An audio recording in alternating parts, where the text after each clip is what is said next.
Hi, folks. Welcome back to the ICC Men's T20 World Cup 2026 show. Again, yesterday we witnessed some very fascinating encounters, right? Neha and I were discussing off record as well. Australia versus Zimbabwe. What just happened there, right? At this point, I don't even think we should call it an upset because of how Australia has been just playing, their T20 brand of cricket, but taking nothing away from Zimbabwe itself, right? The way they sort of just turned up on the occasion and quite literally owned it.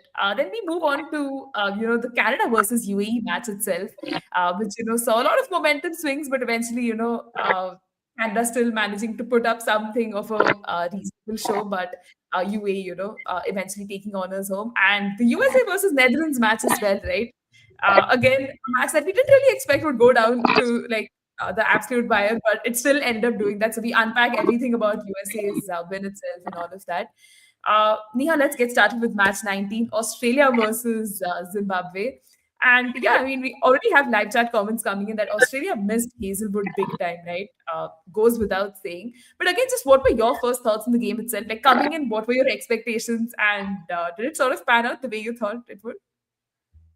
No, it actually went the exact opposite because, with all due respect to Zimbabwe, they do have their, compatibility and that competition whenever they are playing out there. But still, Australia will get thrashed in this way. I would use the word thrash because they were. Zimbabwe were better than them in the batting department, in the bowling department, and in the fielding department as well because they were literally flying and taking those catches and saving those sixes and fours. So I would say it was like I was completely awestruck, to be very honest, because Australia, even though they are missing a lot of their players, whether that is Pat Cummins or Hazelwood, but they still have a lot of players. Even their bench strength is that great that they can pull off any match. But yesterday, I think Zimbabwe just blew them away with their technique and when line and length when they were bowling and with their discipline when they were batting. They took those calculative risks and when they have to strike on a particular bowler, what ball they have to take on. So I think it was completely commendable from their side. Yeah, 100% agree with you on that because Australia and Zimbabwe are teams that don't take on each other very often, right? In bilateral cricket or international cricket at last. The last time the two teams squared off was way back in the 2007 T20 World Cup, where Zimbabwe again did the similar thing, right? Of defeating Australia and then meeting after so many years and to be able to replicate those heroics was fascinating. One common factor from both those matches was Brendan Taylor himself, right, being there across. It just shows his longevity in the format. But again, just coming to the toss itself, now Australia won the toss. They opted to field first, right, in Colombo, assuming they put pressure on Zimbabwe batting first. Now, again, do you think somewhere the conditions early on justified that decision, or Zimbabwe just adapted way better than expected?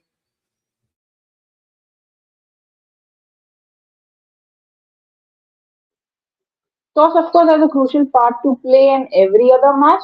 But I think if we look at Zimbabwe versus Australia, I think Zimbabwe were like two steps ahead from Australia, whether it was like in batting or bowling. So I think they adapted pretty well because Australia has great bowlers in their department. But again, they just lost two wickets and they managed to score around like 169. So I think that was a decent total. And even if the conditions favored like whoever won the toss, I think they still had that sort of strategy, and they actually implemented it.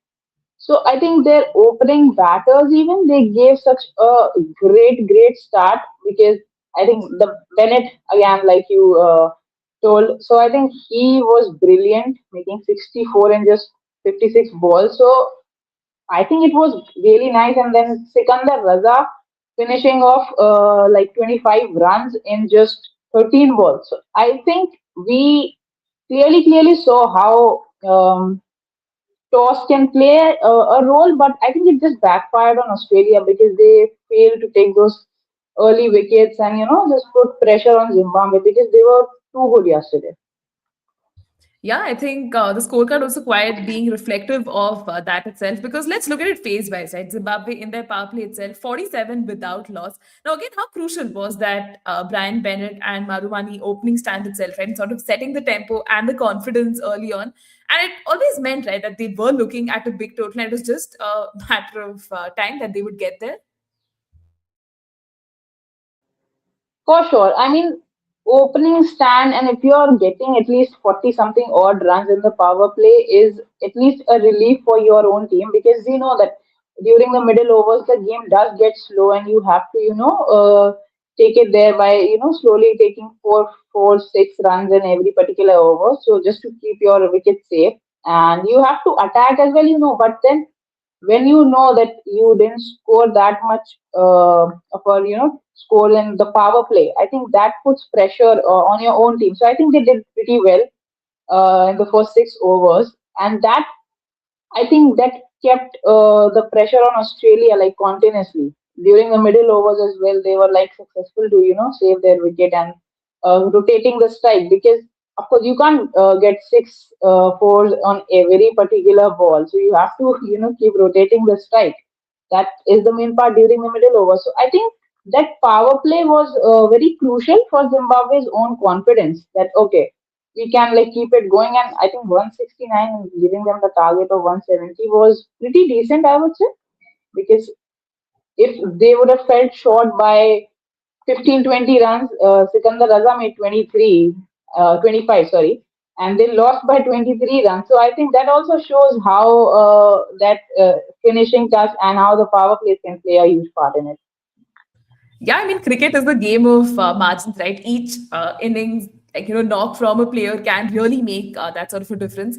And I know nobody also going on to point in the chat that I thought Zimbabwe batted sensibly instead of going, slogging. They tried those ones and twos, but they should have scored at least 10 to 20 runs more. And I kind of agree with that, right? Because the opening stand that they got, you thought the rest of the batters coming in can do that. To their credit, like the likes of Ryan Burl and Sikandar Raza himself, right? Coming in and scoring those crucial runs. But I think the biggest talking point of that innings was Brian Bennett, right? Being unbeaten till the end of the innings. A 56 ball, 64 was striking at a decent 115, so to say. Again, Neha, if you had to put in context like just his knock and how the rest of the batting just sort of complemented him, supported him really well. Again, a complete batting effort in that regard, right? It was pretty commendable, I would say, because even looking at his age, he's just 22 years old, quite young, and then batting in a World Cup match, that too against an opponent like Australia, that has that ability to just completely push you to the deep end.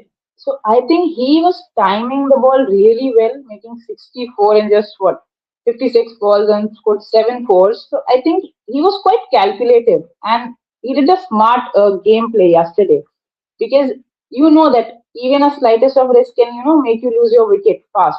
So the timing and the technique and his composure and having that patience and like adapting as per your circumstances and situations, and what your team requires, and as an opening batter it is your responsibility that you give that stable base to your team. And I think he did that pretty well, because Australian bowlers are quite experienced. They know like which batter has what sort of weakness and where to strike. But I think that he didn't even give any chance to any particular bowler. And at the end, of course, I mean, they could have added 10, 20 more runs, but I think Bennett did really well. Yeah, if there has to be one spotlight performance from that batting innings of Zimbabwe, I think Brian Bennett would absolutely take the cake in that regard.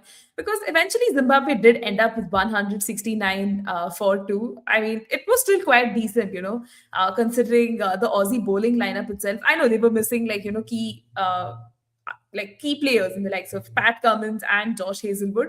But again, Neha, if you just had to cast your attention to Australia's bowling effort itself, right? Uh, Besides Marcus Stoinis and Cam Green, you didn't have a lot of wicket takers in there, and most of them going in excess of 7 economy. Again, concerning signs as they head probably deeper in the tournament, and now probably even their Super 8 qualifications looks all up in the air, right? Yes, I think that should be a concern for Australia, especially after this match, because it's of course they are missing a few players, but again, like I said, they have a lot of players who can, win those crucial matches for you. But then Adam Zampa not taking wickets because that's what we expect him to do. That coming out and even after the power play or anything, and then during those middle overs, he has that ability to create that spin trap. But I don't know, it was just not a good day for the Aussies yesterday, because apart from like Cameron Green took one wicket, then Stoinis with one wicket. Other than that, Nathan Alice was there, Adam Zampa was there, Glenn Maxwell was there. Even we know what Glenn Maxwell can do even with the ball. But I think that even that one was the changing moment in the entire match, because the bowlers just felt helpless. And credit goes again to the Zimbabwe batters as well, because they didn't give them any chance. They didn't make any mistake, because as a bowler, you of course want them, to strike on a ball and take advantage of their weakness. But they were pretty disciplined yesterday. Yeah, and I think Zimbabwe would probably get would be very happy that their batting did really well. A world of confidence from performance like that. But Australia definitely has a lot of introspection, right? Because I know nobody's comment here also goes on to say that Australia's wicket taking is not great, mainly from pace. It was clearly lacking. And Zimbabwe were playing against caution, with caution, against the likes of Zampa. So you could see, right, how strategic they were in that regard. But again, the bowling was, sort of carried on to their batting too, right? Losing four wickets, like inside the power play itself. Again, like, do you just think it was like pure high quality new ball bowling from Zimbabwe itself? Or somewhere do you think, Australia's approach itself sort of contributed to that collapse and left too much at the end for their middle and lower middle order to do? I think Aussies usually, and they have this typical mindset, they have to strike on every particular ball, and they have to play that aggressive cricket. Doesn't matter what the situation is. So I felt they took they underestimated Zimbabwe to some point. I feel that, because they have so many aggressive batters who can give you that start, who can handle the innings during those middle overs. But again, I think Blessing Muzarabani was pretty damn like amazing yesterday, and then even the Brad Evans. So I think that top order, what the role they usually play in Australia's innings, I think they failed to do so. Even Head fell short. English just went out for at 8. So I think the top order collapsed, and then losing again two quick wickets, 4 wickets down when you are not even close to 70, 80 runs mark. I think that's where the pressure was, just completely on Australia, because other than Renshaw, I don't think so anyone stood out yesterday. He was trying till the end, but again, I don't think so. Australian batters adapted as per the circumstances, situations, or they understood that okay, what is required. 169 still is a huge total when you are batting in World Cup, because you have that pressure, you have that situations where you have to adapt differently. So I don't think so. Australian batters put the best show yesterday. Yeah, a very forgettable outing in that regard, because I think Sanchit's comment here really makes sense that Zimbabwe's pace attack is low key, very underrated in this World Cup. The fact that they find themselves in the top wicket takers too, right, speaks for itself. I regard them as equally dangerous and at par with one of the very best in this tournament. They have a very good blend of quality itself. Now, considering the kind of damage that had already been done in the power play, the entire onus, was always going to be on Glenn Maxwell and Matt Renshaw. To their credit, they did try to rebuild, right? A 77-run stand, quite scrappy, very scratchy. They were trying to get the singles, not as many boundaries. At that stage, did you still feel like the game was swinging back in Australia's favor? Again, another comment from Sanchit goes on to say that Glenn Maxwell's form itself, right, has been a massive worry for Australia. Expected a lot from him, especially given his experience of playing, in these conditions. They really needed him to step up yesterday, but it wasn't really the case, right? Again, just too much onus on this duo to do the job. Although Matt Renshaw was trying to score runs, but oh Maxwell, your form seems to be quite concerning. Huge concern again, because Glenn Maxwell, he comes down the order, and in such tricky situations, it's like just everyone says Maxwell. So I expected a bit more aggression from him. And of course, I know that Australia were four wickets down, and he had a part to play. And Shaw was already batting, so they built their innings and they built that long stand, which was pretty good because for a certain moment we felt that okay, this might turn out in a different way because they were building a long innings and the partnership was crucial. But again, it's T20, as you can't take that much time and you can't just keep on taking those singles and doubles for after you've played 20, 25 some odd balls. And I think it was pretty slow from Maxwell's side yesterday. And no doubt he did try to, score those big shots and go and aim for those sixes. But again, Zimbabwe were pretty damn amazing yesterday because we know even a single boundary or a single six can take that pressure, can release that pressure from your own shoulders, but they just saved those 2 runs or 4 runs and that six. I think they were pretty amazing with the fielding as well. So when you know that okay, you are trying to score those big shots to release that pressure, but you are unable to do so because the team is fielding so well. I think that's also a crucial part in Maxwell's innings because he did aim to do so, but again he couldn't. So I think the margin kept on building between the balls and the required run rate. I think that also put pressure on Glenn Maxwell when he was bowling, when he was batting at that particular stage. Yeah, all valid points. And it's always going to be an uphill task, right? Once they lost Maxwell. And I know nobody also goes on to talk about how Australia mistimed Renshaw's entry itself, right? He should have entered when the second wicket fell.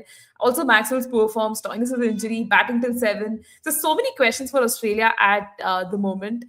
There was another point I did want to bring in. Yeah, Sanchit talks about Matt Renshaw itself and how his game, works well when he has an aggressor at the other end. He was left stranded throughout the innings yesterday. Like Maxwell needed to do what Stoinis did the other day versus Ireland, right? I mean, for us as armchair critics and fans, right, if we're able to come up with points like this, hopefully the team management at large can come up with better answers in that regard.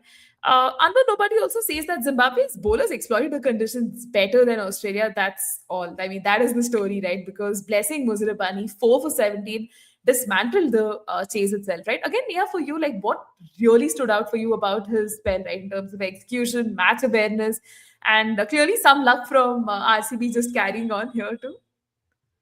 Although he didn't play a single game. Ah, yeah, that's true. I mean, he was pretty damn amazing yesterday. Bowling at the exact, line and length where you know that Australians will be, will have that urge to, go for that big shot and fielding placements according to that. He even got Josh Inglis quite early on in that very same way. He was aiming for a big shot and that flick, but again he got out. So I think his strategy and whatever he planned, it turned out pretty well for him because of course he is a experienced bowler. He knows how to target any specific batter, but again having that plan in your mind and then executing it was, I think, which stood out for the entire Zimbabwe team yesterday because he took those crucial wickets. He got Josh Inglis and then he got even Tim David. He just got out for zero. So I think that was, these are the players, Head or Tim David, or these are the players where we expect that okay, they'll take charge and they'll get that aggressive, keeping the what ability that they have.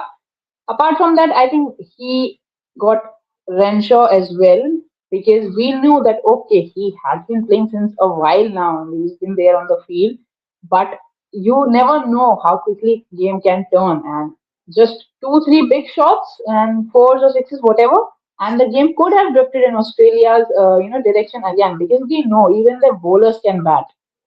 So we can't say that okay, now they are 7 or 8 wickets down, and nothing can happen. So it's never like that with Australia. You never know what could happen. So I think taking Renshaw's wicket as well was pretty amazing from his side because he was in rhythm. He was timing the ball really well. He did try to take those big shots as well. So I think that planning and execution and that composure, even if you are under pressure and you know that okay, match can turn away to the other side at any given moment, I think it was quite commendable. Yeah, and considering Zimbabwe doesn't play as much cricket as we would love to see them, it's probably matches like this that will define the rest of not just their legacy, right, but even future opportunities that they go on to get. Just to add on, to this point about the bowling side of things itself, Sanchit goes on to say, I think Graham Creamer bowled really well. I was worried for the burst when Raza went off injured for a while in the middle, but Creamer did a really good job with the ball, sort of contain the runs. It's always nice, to see a former captain again do a job that well. Just a few more comments before we sort of move on to our next match is the sportsman goes on to say just so many injuries in the camp isn't helping the Aussies either. A lot of instability has contributed to their demise.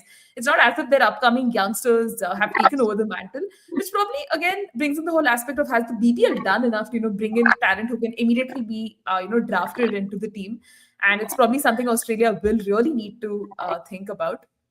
Sanchit also earlier pointed out that the Australia versus Sri Lanka game will be a huge one now. It's difficult to see them beat Sri Lanka in their own game in those conditions. It's definitely going to be a tricky game, right? I mean, if there's one team you really will sort of predict and put your money on being able to dig themselves out of a hole is Australia.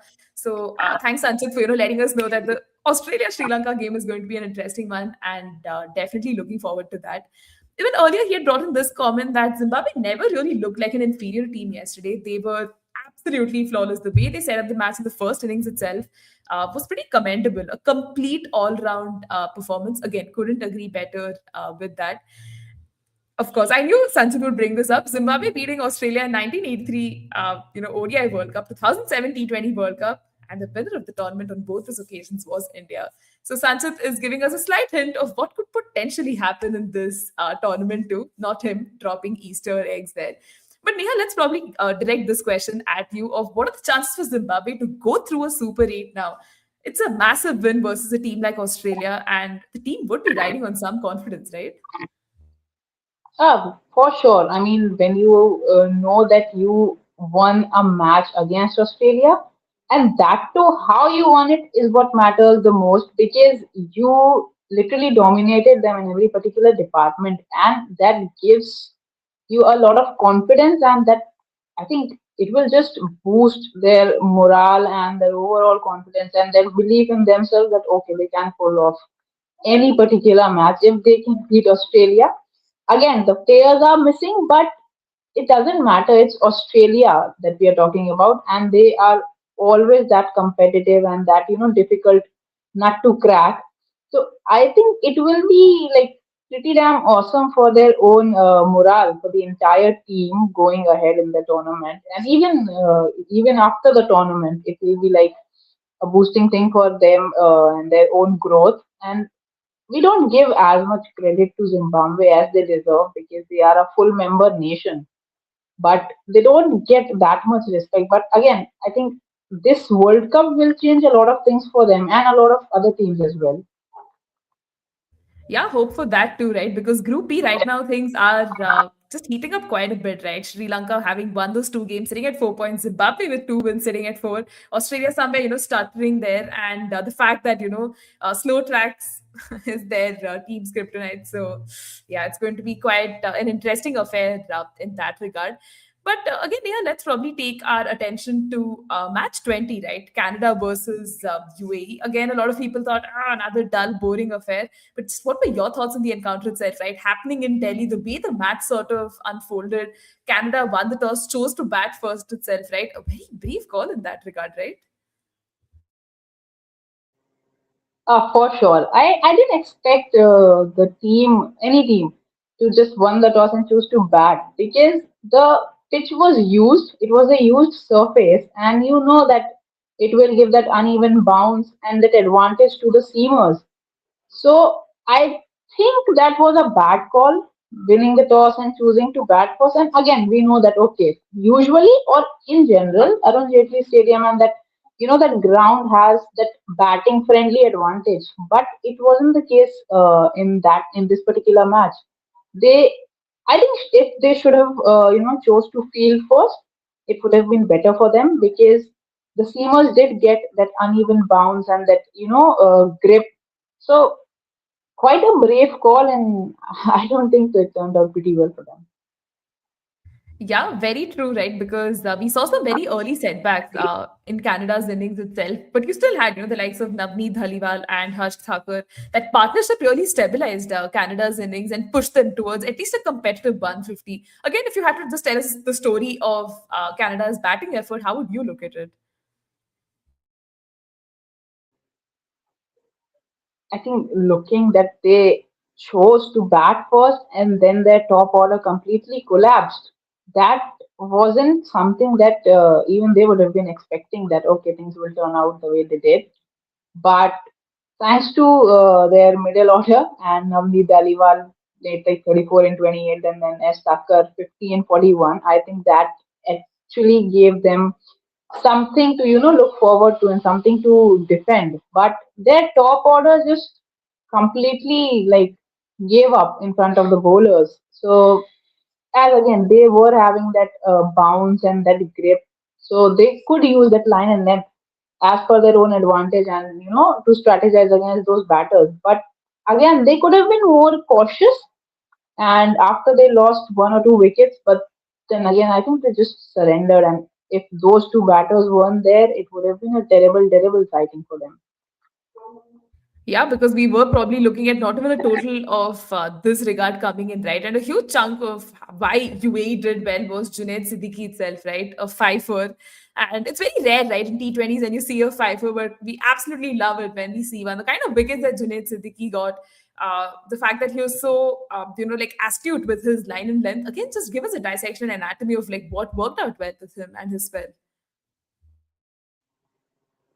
I think the fact that he knew that the bowlers will have advantage initially, and he took that advantage pretty well, and he just grabbed it at the opportunity. I think because Arun Jaitley Stadium, we all know that okay, what sort of ground it is, and it always has something for batters more than it has for the bowlers. But again, having that strategies against every particular bowler and then executing it, they were good with the field as well. I won't say like pretty damn amazing, but they were good. So him taking that fifer was like we dismantled their entire batting lineup. Again, it was pretty damn amazing to watch him bowl like that. He had that aggression in him and he had that confidence. The way he was bowling and expressing himself out there, I think it just reflected that he has that strategy in his mind and he knows that he can implement it. So it worked out pretty well for him. Yeah, because just looking at the wickets he got, right, he managed to get the openers itself and then coming in later and sort of breaking the back of that lower middle order, right? Supreme spell, right? Again, not a lot to talk about when you're just bowling that well. You just, just sit and take attention of a spell like that. But again, like he took like five of the seven wickets that, Canada ended up losing. Canada ended up with 150 and the grass was pretty much cut out, right? And UAE again is a team, as much as we would love to see them in the world of cricket, they get very few opportunities, but man, when they do get opportunities, they make it count. Aryansh Sharma, right? 74 of just 53. Again, another top knock from the young man, like right up there in the order, because you could see, right, there were some wickets falling in between, yet, he was sort of holding one end. Yeah, just talk to us about that performance coming in from him. He was awesome. I mean, again, he's just a young lad. He's just 21 or 21, 22 years old. And batting with that confidence and with that composure when you are opening for your team and you know that you have to chase. It's always a tricky situation for your own team when you are chasing. And it was like, I won't say it was like not defendable, it was defendable total. So 74 in just what 53 balls and 139 strike rate. I think it was quite composed from his side because he knew when to take those singles and doubles and he knew when to score those big shots. He scored what, six fours and three sixes. That shows that he wasn't just there to take the innings slow and steady, but he knows when to change his gears and take on the attacking mode. So he took on the charge like pretty well because after him the wickets were like the next four batters went for like individuals for the four, five, then four, then five. So it creates a pressure on you even though you're batting since like first ball and you know that okay, four wickets are down now and the pressure increases on you, and you know that it's your responsibility now that you can take your innings loss. So I think he did pretty amazing. Yeah, and just as one would assume that hey, this is going to be a regulation chase. UAE's got it in their bag. Saad bin Zafar, right, just comes out of syllabus and takes three crucial wickets, right. Here's where you really started feeling the momentum could shift. But just tell me, Neha, again, like your thoughts when that happened. And we will talk about Sohaib Khan and like his knock a little later. But again, just the bowling, right, the precision with which he's going about his craft again, it's like give you some hope that oh my god, could Canada actually pull this off, like defend their 150? Of course, for a moment over there when they lost those quick wickets and very quick succession, I think it was like got a bit nervy that okay, this is getting a bit different now because when you know that your opening batter has been like scoring well, so it gives you some sort of relief that okay, we'll get there if the total is not that good. But him taking those quick wickets, I think it was just completely getting. I think even the other batters would have been getting surprised that okay, now the things can change because during the middle overs the game either changes in your direction or the other oppositions if you lose those quick wickets.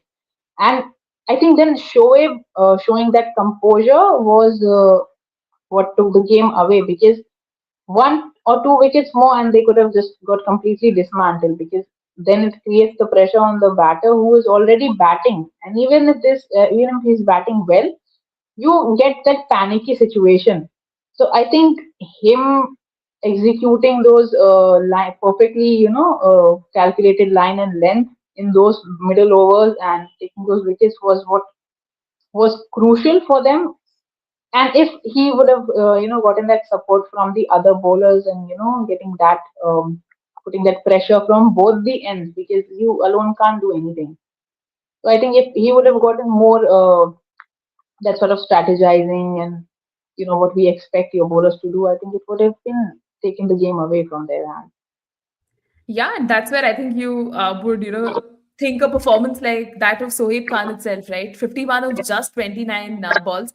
As Anwar, nobody rightly says, it was just flawless hitting, right? All over the park and coming in at six when there's just so much pressure on you. Your team is like literally collapsing. You have one steady batter at the end. You sort of need to do your job, right? Just again, how would you look at this knock? And I think even just the partnership, right, that he is able to stitch with Aryansh Sharma. It was like an 84 run stand at that point. Again, very important just for the impetus of the innings itself. Definitely. I mean, when you know that you've lost so many wickets, and even though you have a batter who's playing, but still, it's your job. Then it comes huge responsibility. It's like quite tricky as well because the way you react will decide like what in what direction the game will get ahead. So I think he was striking pretty well because batting at a strike rate of 175 when you know the past four batters went for single digits. So I think that shows his confidence and the belief he had in himself. He four fours and four sixes. He scored 51. That shows the sort of dominance that he created yesterday on the bowlers. And like again, I said one or two more wickets and the game would have been completely different. But Shoaib, he showed that composure and that patience, that analyzing the situation. He absorbed that pressure and then he released it. And how? I mean, it was like pretty damn amazing. Yeah, the man was literally striking at 175, and at one point felt like, him and Aryan should like just take the game home. That wasn't the case. Jaskaran Singh came back, took that wicket. And again, you felt like maybe UA is just taking this like to the absolute edge. But then eventually, they were able to cross the line. Mohammad Irfan just coming in, taking that run, and Aryan still remaining unbeaten. And UAE did end up finishing that match at the 19.4 overs mark itself. But again, Neha, like if you had just one last bit to just conclude this match itself, right? I think I know nobody goes on to say it was a good day for UAE cricket yesterday. For the uninitiated, they even defeated India A at the women's Asia Cup Rising Stars. So yeah, I mean, what were your takeaways like in general? I feel like it was a good day for UAE overall because Canada won the toss and they chose to bat first, and then that turned out pretty well for them because again credit goes to their bowlers as well because they took that advantage and used that pretty well and dismantled their batting order even though they got to 150, but still, and then their batters doing the job. Aryansh, I think he played a crucial role because you know that when you scored 74, you have set that base for the coming batters that okay, they can play their own natural game, and then Shoaib finishing it off with that fiery strike rate, I would say that was like even in their bowling department or their batting department, they were pretty clear with what they were doing. They didn't look panicked. They didn't look, stressed or under pressure that okay, the game can drift away. Even when they lost those quick wickets, they still were pretty clear that okay, we can, go ahead with this. And the the other batter, Aryansh, he was taking his time then afterwards, and then Shoaib was striking pretty well. So I think that was the perfect balance that you need in your batting order, and then they got it. It was like good sighting for them. Even the luck favored them, I would say. Yeah, and I think it again reminds you of how important like pacing an innings is, right? In T20, something that just goes that's just taken for granted by a lot of fans itself. So due credit to UAE for pulling off that win. And I agree with Syed on this point that one of the good things about this World Cup is just the balance of pitches between bat and ball. Most of us thought it'd be absolute roads and teams just walking away with like massive totals, but that hasn't really been the case. So good to see that parity being restored in some shape, form, and capacity. But Neha, let's talk about match 21, right? Netherlands versus USA. Again, most of us thought probably this is going to be another very interesting match, and to its credit, it was, right. Again, let's probably get your first thoughts on the game overall. Netherlands again, right, opting to field first again at Chepper. Again, right call given the conditions and probably how the pitch eventually ended up playing out. I would say the decision wasn't something that could have costed them that much because we know how Netherlands can turn out to be. They gave a tough competition to Pakistan as well, quite a few matches back. But then again, you didn't expect USA to give you a total of 196, that huge. And when you are coming out and chasing it in Chidambaram, it is always tricky. So I think it would have been better if they could have taken those quick wickets during the middle overs or even in the power play or something. But again, I just feel like in this World Cup, most of the teams are not paying that much attention to the conditions because even Sky said that even they would have chose to bat first, and then yesterday Canada chose to bat first, and then even Netherlands did the same, and they asked that okay, we'll bowl first. So I think they are just looking at their own strengths and weaknesses and a bit less on how the conditions or circumstances can turn out to be. Yeah, very valid observation. I think this is something we are clearly seeing, play out across the tournament so far. We've bought a good 20 matches in to, sort of make this assumption and, just share our observation. But Sportsman also goes on to say that I thought Netherlands were starting as favorites against USA, but it never really looked like that, right? Especially in the batting, you could see how it was an entire unraveling of their batting itself. And Anu Nobody very aptly going on to say the difference was quality of spin, right, on display from both sides. Let's actually start off with USA's power play itself, right? It produced what 53 runs despite losing that early wicket. Again, how important was that intent, right? Shown in by skipper Monang Patel, and you had Shayan Jahangir as well, right? In setting the tempo, like their partnership, right, was great there. Definitely, I agree. I mean, when you know that, okay, you have to get that start and you have to get that huge total, I think Monang Patel and Jahangir did well, did decent. Monang Patel even scoring 36 in 22 was like a good start, I would say. It gives you that base and that route where you know that, okay, you can build up on this. Even after you lost a wicket or two, it doesn't matter if you kept on with your tempo and your natural gameplay. So I think that partnership and that start was pretty crucial, and it gave them the base to get going and be aggressive or be slow and steady and as per how they want, because Netherlands couldn't create that sort of pressure and taking those wickets. I don't think so. It helped them yesterday.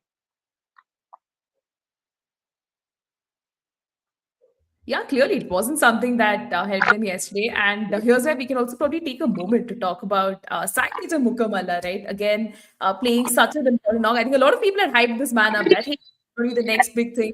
And to his reputation, right? Off 51 balls, scoring that 79. Again, being the fulcrum, right? Around which USA is batting itself centered. Yeah, talk to us about his knock and how important that was before, the late exploits from Shubham Ranjani and all of them sort of took the game entirely away from Netherlands. For sure. I mean, you came to bat at number three, and you know that you have a certain responsibility when you're coming to bat after you've lost your openers or something. And he took his time, I would say, and then he, observed what the circumstances are and what field placements are, and he was quite he was noticing where the field placements are being there for him or in general. So I think that is also shows what your game observation is and how your own mindset is when you're coming out to bat, and scoring 79 and 51 with five fours and four sixes. It looks pretty balanced to me, because you know when to strike the ball, when to take on charge, when to release that pressure, when to just take your time and be a little patient, because if two, three dot balls and batters start to lose their calm and composure. So I think it was a pretty smart gameplay from him, pretty confident is what I think he did. He gave USA the start and that base that okay, we can give a huge total, and of course they made 196, and out of that 79 was his contribution. So what else do you want? I mean, your opening batters gave you a good start, then your number three gave you a brilliant knock to build on. So I think that is pretty commendable. Yeah, 100% agree with you because I think it really just opened the game up a lot more. Right? Shubham Ranjani later coming in, 24 balls, scoring that 48. Man was striking at a whole different realm itself. And sure, right, USA got to 196, which on any given day was going to be competitive. Again, if we were to just again look at Netherlands and their bowling attack side of things, besides Basti Leader, who got 3 for 37, we had like solitary wickets coming here and there from the other bowlers, but again, not a very memorable day with the ball for Netherlands there. Unfortunately, not, because other than Brian, I didn't feel that okay, they created that sort of an impact, because even their economy was like above 8, 9, 10, and it just kept going up from there, and they were pretty expensive because you took those wickets, and even if you are not getting any wicket during the middle overs, and if you are being economical with your bowling and you are not giving those easy singles or doubles or those big shots and keeping the tight fielding and that uh, line to line and stumps to stump bowling that USA did, but Netherlands, they failed to do so yesterday. So I think that gives you a disadvantage, even if the other team doesn't have that many wickets, even if they would have been 5 wickets down and they are striking with that strike rate, and you are, and every other bowler of yours has been expensive yesterday. We'll look at it. Dutt had an economy of 12, then Klasen had an economy of 10. So I think this is where the momentum shifts in the other team's favor. Then they look to strike back and bat with that aggression. And this is what T20s are all about. You know that okay, even if you've lost your wicket, you have to be aggressive. And when you succeed in that, I think then the bowlers are left with no answers. Yeah, in this case, I think that forgettable bowling effort from Netherlands went, it was always going to be very difficult for their batting to, stand up and deliver. Again, not a lot to talk about their batting, right? A lot of wickets lost there. And here's where we can give due credit to, I think, Harmeet Singh, right? 4 for 12. He was bowling like, a man on a mission to just get those crucial wickets.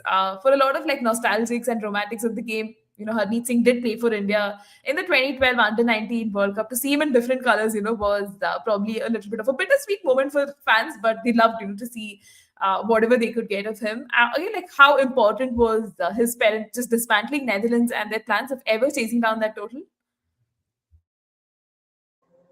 Harmeet, I mean, he would have been a great gala time in India because being an Indian, he is getting support and that cheer from the entire world, not just the team that he's playing for. So I think that does give you a lot of confidence, and that the moments of joy that okay, I have that support, and we know that what it can do to you. So I think he was pretty clear with his strategies yesterday, bowling stump to stump and not giving the room or that space to the batters to, strike on him.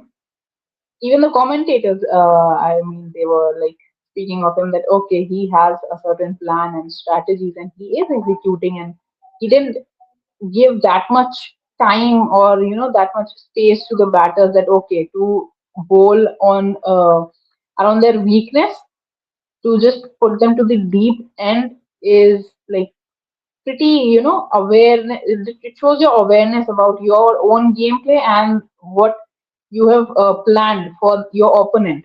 And when you know that your batters gave such a huge total, and then you come out there and took so many wickets, like 4 wickets and an economy of like 5.25, it's pretty economical as well, and then you have attacked the batters as well. Yeah, because he had apt support even coming in from Van Stockwijk and even Mohammad Mohsin, right? It just cleaned up the lower order. Again, like, what do you think, dominant bowling performance like this just says about USA's balance and even threat, right? Going ahead in the tournament. Didn't have the most perfect start, losing those first two games. But then a win like this, again, just lifts the team morale up to the whole, like, next level itself. Ah, it surely does. And you know, after last World Cup, we know that we can never ever underestimate USA. So I think it's good to see them play like this again, and they did well with the bat. They did well with the ball because Netherlands had no chance in the game yesterday because they just what they none of their batters even crossed the 30-run mark yesterday. And when you know that you are chasing 190 plus, I think either your top order, middle order, someone has to step up and take that charge and take that responsibility to get going ahead. But again, due credit to USA bowlers because even Shadley, he took 3 wickets, and it was like again when you know that two of your bowlers are like continuously attacking from both the ends, and that does give you that advantage that you know that okay, we can take this game away, and by what margin, that's also that matters because you put up a total of 196 and then you are winning by 93 runs, and your batters did well, your bowlers did well, you did well with the field placements, and also I think it is a huge boost for the entire USA team because they I think they beat Netherlands for the first time in T20I international yesterday. So that was a surprise in itself. That okay, we can't count any team out of this tournament or anything like this. They all are giving their 100%, and they were pretty disciplined throughout those overs. They didn't even miss their line or length for even a single ball because they were pretty calculative. So I think it's a huge morale boost, and they kept themselves alive in the group stage after that victory. So I think it will be a pretty good tournament to look forward to for USA. Yeah, 100%. A win like this, really brightens their campaign and prospects, right? Just going ahead. And again, like most impressive associate players are Shubham, Bas, the leader, Erasmus, and I agree with you on that. I think there's this one more point too, which sort of credits USA and their win itself. That USA's batting has done really well, right? Without the likes of Jones and Gauss, which again goes on to show that they still have that sort of talent available.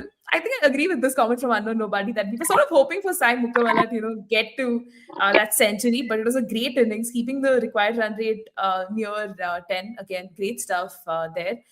Syed also going on to say, I think in India, 200, 210 and is like a par score. In Sri Lanka, 170 to 180 looks like that. Again, based on the observations and how things have been squaring out, it does look like that. And yeah, Sanchit obviously being the kindest person ever, saying, great job on today's show, Neha Square. But yeah, I think on that note, we'll pretty much draw curtains on our discussion. Thank you so much, Neha, for joining me once again. It was a really fun chat. We comprehensively discussed all the three matches, and we have three other exciting matches lined up for today itself. As we talk right now, Ireland is taking on Oman, stuttering a little bit at 84-4, but let's see if tomorrow, throws up a very different outcome. There's England versus Scotland that's happening later in the day, and the clash I think a lot of us are waiting for, New Zealand versus South Africa, right? I'm not even looking at Sunday's matches because, yeah, it's very predictable. India Pakistan match. There's so much to talk about. That's for Monday. But at least for tomorrow, we have some great, great matches to look forward to. And yeah, folks, that's all for now. Thank you so much for joining us in the live chat as well. And yeah, that's all for now. Cheers.